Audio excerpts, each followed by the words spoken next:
Last month, I flew to Las Vegas for an event and I was forced to download so many apps you wouldn't even believe it. At the airport, please download our app to access your boarding pass. At the hotel, please download our app to access your room key. Even our dinner reservation required an app just to join. No wonder my phone is filled with so many useless apps that I only ever use once or twice. And that was a problem that Tom and Nico solved at our most recent hackathon. And in the process, they gave us a glimpse of a future where we potentially never need to wait in a queue ever again. Let's look at why all of this happens in the first place.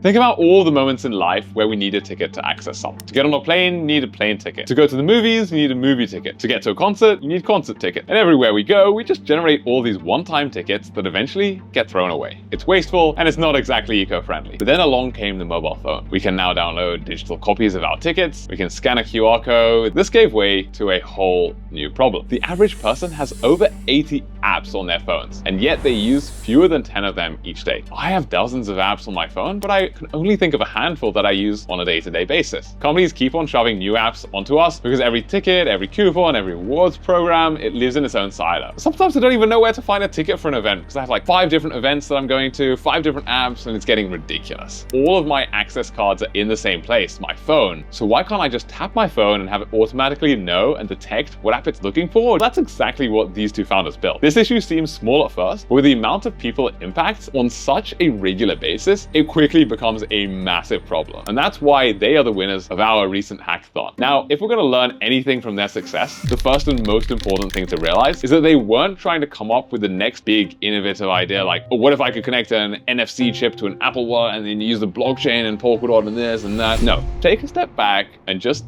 look. What are some daily frustrations that we face? What are some real life problems that are impacting us, ourselves? Even if it's just a minor inconvenience like this, we just ask ourselves, why is it like this? And if there's no good reason for it, then we're probably onto something. Especially if the answer is, oh, it's just always been done that way. Now we just need to think, can we build something to fix that? And that's exactly what Tom and Nico did with PassEntry. So imagine having all of your access cards and QR codes all in one place. Better yet, even all of your wristbands and plastic key cards all stored in the same Apple Wallet on your phone. And all you need to do is tap to use them. One tap buys you your ticket, unlocks the door, pays for your drink, drops you some reward points. You no longer have to wait in line at a kiosk to print out your ticket. Events and access can all go super smoothly. And that is the next lesson that we can learn here. It's how you can apply forwards what you've just built into your use cases. Tom and Nico could have stopped at just the digital QR codes, but wrapping in physical tickets, wristbands, plastic key cards, they've now expanded their total addressable market, their TAM. With the same technology, they were able to make a much bigger impact with a little thinking outside the box. But now let's take it even one step further. If one pass can get us through the gate faster, what else can we do once we're inside? Because that same wallet pass can evolve in real time. And that's because they built it on the blockchain. And instead of explaining in technical terms, let me just show you what it allows us to do. Imagine that you're going to your favorite event tonight. Maybe it's Comic-Con, or you're going to the cinema. You tap your phone, you get entry into the venue, and every ticket comes with a free drink. If you visit specific booths, you get loyalty points. And when you hit certain milestones, you get special prizes. And as somebody who goes to events, that's absolutely amazing. But what most founders would overlook is how 10x more amazing that sounds to the event plan. That is the next big lesson here. When you're building something great, think of who your users are. Because often it's not just the customers, but also the businesses. It's not just a single user that you have. You often have different types of users. The biggest unicorns in the world, that is companies that are valued at over $1 billion,